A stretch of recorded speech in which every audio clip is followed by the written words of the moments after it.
Hey, what's up everyone, Morey Croson here, and we have a brand new breakdown for today. It's going to be on Eric Stokes, the defensive back from Georgia. He ran a 4.25 40. I always want to be able to break down those really elite level 40-yard dashes just so you guys can get a little bit better information of how you can improve your own 40. So as always, if you like the information, go ahead and click that thumbs up down below. Subscribe to the channel if you haven't already, and if you have any questions, comments, recommendations, go ahead and leave those in the comments down below. We're going to hop in the video right now.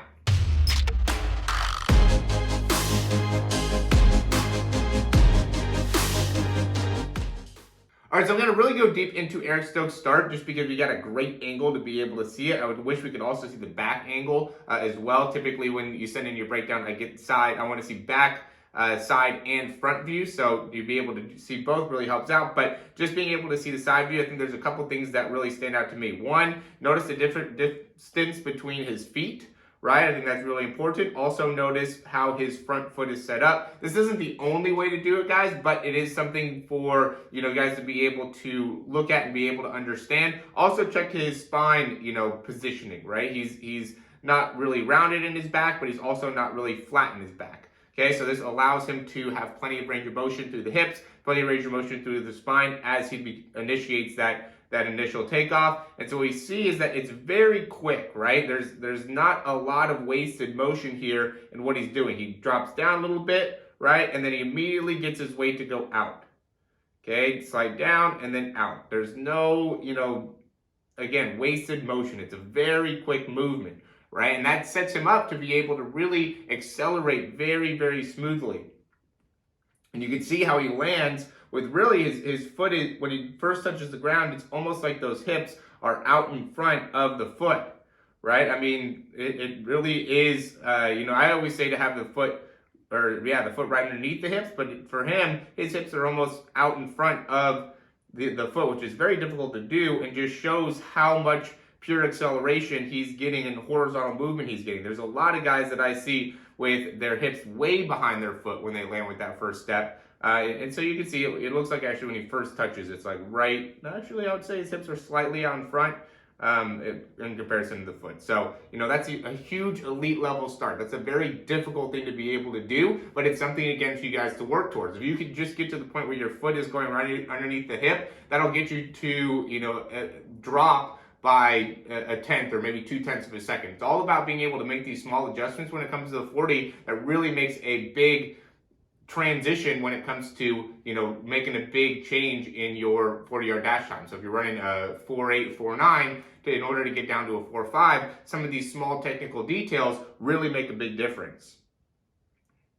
So now he's getting going here as he gets closer and closer to his top. So you notice where he's staying in that drive phase very well, right? He has that chest still out in front of him, and he runs similar to John Ross, where he has that spine angle pretty far out in front of his body, right? He has a little bit of rotation going into this right leg here, landing on the outside part of that right foot, and really twisting out. We see that with Christian Coleman too, how he really twists out with one leg and then has the other leg that is very straight and doesn't have that same type of action. That's something that's very hard to teach. We all have kind of different biomechanics and what we're going to try to do in order to optimize our top end speed. So for him, I wouldn't really want to change something like this unless he was getting a bunch of reoccurring injuries. Then we'd want to be able to adjust that. If he's having like groin problems or hamstring problems, then we can make some adjustments there. But as long as he's healthy and everything is working fine from a biomechanic perspective and also performance perspective, we wouldn't want to make changes there. We just want to be able to kind of build off of some of the strength and the applications that he has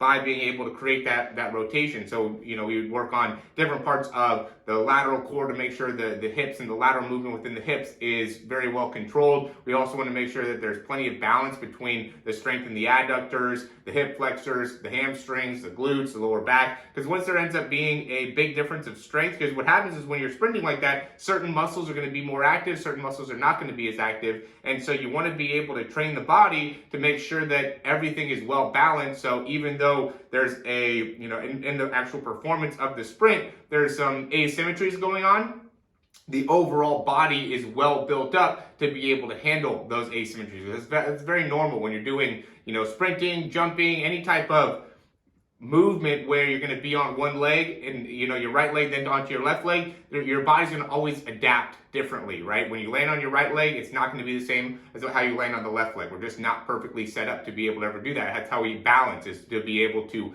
stabilize and understand how the brain connects to our feet and to our legs and our hips and the proprioception behind that. I don't want to go too much on a tangent here, but essentially what the point is that everybody's going to have a different sprinting form and a different way to be able to adapt their bodies to be able to optimize their top end speed, their drive phase, their start phase. And so that's why having a coach, I think, is really beneficial, especially somebody that understands the biomechanics of the body to be able to really optimize your performance. Because if you don't understand why somebody is moving the way that they do and what are the tendons and the muscles and the joints that are acting on it, then you're not going to be able to train it and build it and get it to perform better. And so when you understand the biomechanics and really break it down like this, you can see what are going to be some of the small nuances to really make a big difference in their top end speed performance. So for someone like Eric Stokes, based off of this breakdown, what I would want to see is that he has great balance in the flexibility in his hamstrings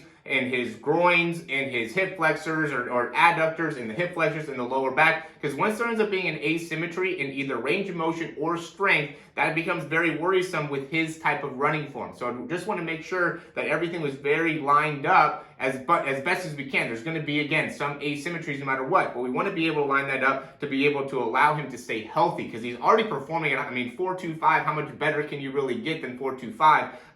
Yeah, we want to go below 4.2, but really what we need Eric Stokes to be able to do is be able to be consistently healthy year in and year out. So being able to balance him and make sure all the muscles are working in coordination is most important. Now, going into his top speed, what ends up being super interesting to me is just how long he is in his arm swing going back, right? And how fast he is too, right? I see, and even me myself, I don't get as much extension in my arms as he does, right? He's getting a lot of extension, and I see people that get a lot of extension in their arms and are able to pull back with a lot of range back there, but move a lot slower through the arms, right? You can see how fast his arms are moving, how fast his legs are moving. And if you guys watch it in full speed, I'm sorry, I can't do it in full speed or else I have copyright issues. But the point is with those arms is you want to be able to really maximize the extension. A lot of times we see guys that are a little bit too rounded in the spine, lacking posture, and that creates an inability to create that rapid turnover. But when you have a lot of strength